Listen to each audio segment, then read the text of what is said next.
Une petite rose, 2 €.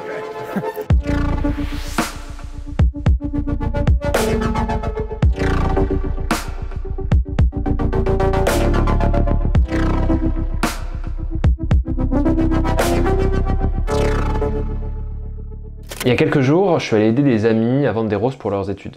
En fait, ils avaient connaissance de mon projet pour vaincre mon anxiété sociale et comme ils savaient que c'était quelque chose qui s'y apparentait un petit peu, ils m'ont proposé tout simplement de venir les aider pour sortir de ma zone de confort et pouvoir un petit peu expérimenter. Du coup, c'est ce que j'ai fait et j'ai passé l'après-midi avec eux à aborder des gens pour tenter, proposer de vendre des roses. Et c'était une expérience vraiment très instructive, très intéressante. Alors de base, je pensais pas en faire une vidéo YouTube, mais dans le doute, j'avais quand même amené mon appareil photo pour filmer quelques plans, voir un petit peu comment ça allait se passer.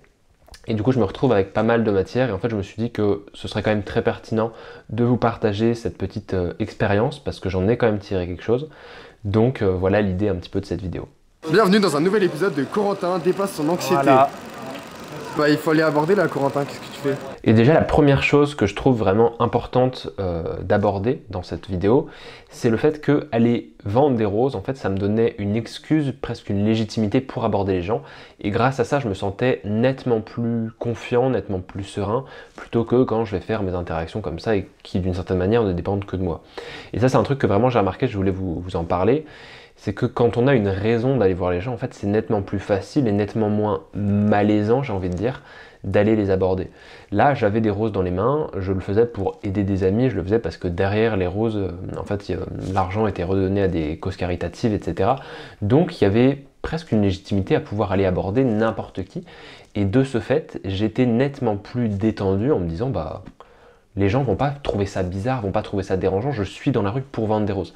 À la différence justement de quand je suis dans la rue et que, je sais pas, je vais proposer un shifumi aux gens, je vais demander de faire une photo avec des inconnus, etc. Là, tout de suite, on peut se dire, ok, ce gars est un peu plus bizarre. Mais du coup, c'était le premier point en fait, tout simplement.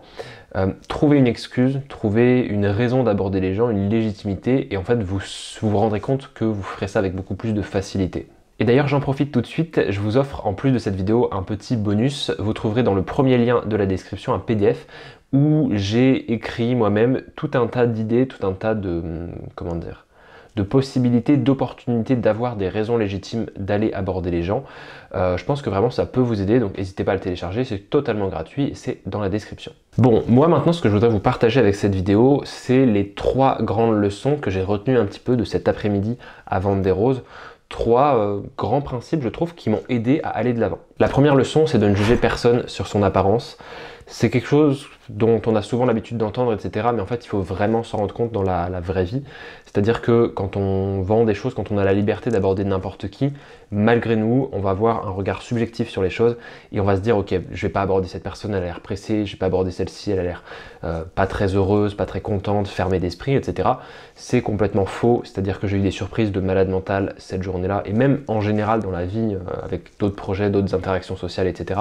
Mais tout particulièrement cet après-midi, où j'étais là en mode j'ai pas trop envie d'aborder cette personne, à mon avis elle va rien m'acheter, je perds mon temps, et je me disais vas-y, essaye quand même, au pire t'as rien à perdre. J'y allais et en fait la personne était incroyablement gentille, incroyablement bienveillante et parfois m'achetait plusieurs roses, donc vraiment une belle surprise.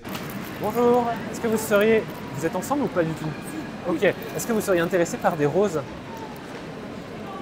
Pas du tout. C'est à but caritatif en fait, c'est pour des associations. Et ben ça tombe bien parce qu'on la prend. Ah ouais, on est vraiment récent. Alors moi, pas personnellement, mais j'ai des collègues que j'ai perdus, mais qui sont là. Ça montre bien vraiment ce côté de essayer d'être le plus objectif possible face à tout le monde et ne pas faire de discrimination par rapport aux gens et de discrimination inconsciente parce que c'est le plus terrible je pense et ça permet tout simplement d'avoir de super belles surprises et de faire de belles rencontres aussi. La deuxième leçon qui pour moi est fondamentale, c'est la suivante: en apportant une bonne énergie, en apportant un sourire, de l'optimisme et du bonheur, tout devient nettement plus facile. Et ça, je m'en suis rendu compte ce jour-là, c'est-à-dire que, bien sûr, j'avais pas le même niveau d'énergie entre le début et la fin d'après-midi.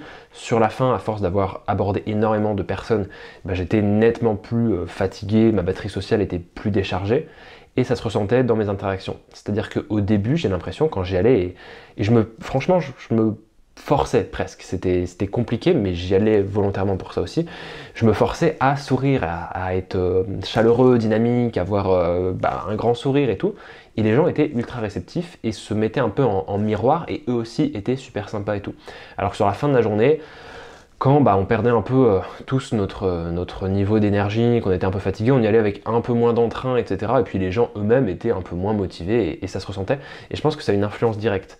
Qu'en fait, voilà, allez voir les gens avec un super sourire, avec de la joie de vivre, etc. Vous allez illuminer leur journée, et ils vont se caler sur votre comportement et apporter le même niveau d'énergie que vous. Et ça, du coup, ça permet de faire déjà de belles rencontres, et ensuite d'avoir des échanges beaucoup plus profonds, beaucoup plus poussés, et puis qui vont beaucoup plus marquer, en fait, qui vont être beaucoup plus plaisants à vivre. Ok, alors mes collègues, ils peuvent prendre la carte, ça paraît très bizarre, mais c'est vraiment genre si vous en avez envie, hein, parce que... non, on va pas s'en aller, on va faire les courses. Allez-y, Ok, merci super. Bah écoutez, C'est gentil. je vous en prie. Et enfin, la troisième leçon, c'est que plus on va répéter, plus on va persévérer dans le processus, plus on va réussir. Cette leçon, je la sors pas de mon chapeau. Déjà, ça fait plus de 60 jours maintenant que tous les jours, je vais aborder des gens dans la rue pour vaincre mon anxiété sociale. Et je me rends compte vraiment que l'effet cumulé, le fait d'en faire une habitude, de répéter les choses, ça marche, on réussit beaucoup plus facilement. En vrai, je trouve, il y a un truc dans les recals, genre ça donne encore... Enfin moi, je le vis comme, vas-y, je vais te prouver que le prochain c'est pas un recal, tu vois. Et dans le cas de cette vente de roses, je me rends compte, peut-être les 10 premières personnes que j'ai abordées, j'étais un peu maladroit, je savais pas trop comment faire, mais je sais pas, honnêtement, j'ai pas trop d'idée de combien de personnes j'ai abordé dans la journée, mais en tout cas, c'est sûr qu'entre la première personne que j'ai abordée et peut-être la 50e, j'étais beaucoup plus à l'aise. Je réussissais beaucoup plus dans le processus de savoir comment vendre des roses. C'est-à-dire que j'avais compris qu'il fallait que je sois souriant, il fallait que j'ai une bonne énergie, il fallait peut-être que je dise certaines phrases, que j'évite certains sujets, etc. pour marcher. Et c'est ça, en fait, je pense que la répétition, le fait de répéter les choses, on comprend ce qui marche ou ce qui ne marche pas avec nous-mêmes, avec notre comportement, et ainsi ça nous donne des clés pour réussir, pour atteindre notre objectif. Bonjour, est-ce que vous voudriez des roses? Non? Ah, je sens une hésitation. Vous payez comme vous voulez, vraiment par carte ou par liquide? Ouais, par carte, ouais.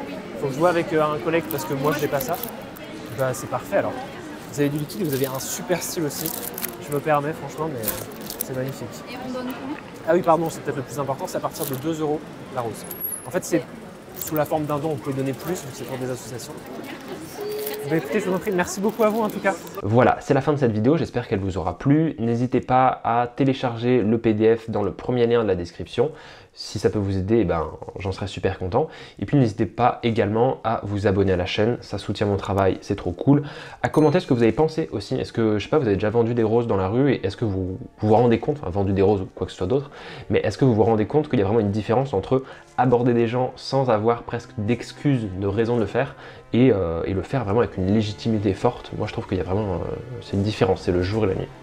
Enfin bref, je vous remercie donc d'avoir regardé cette vidéo et puis nous on se dit à dimanche prochain pour une nouvelle vidéo. D'ici là, prenez soin de vous. Salut tout le monde, c'était Corentin.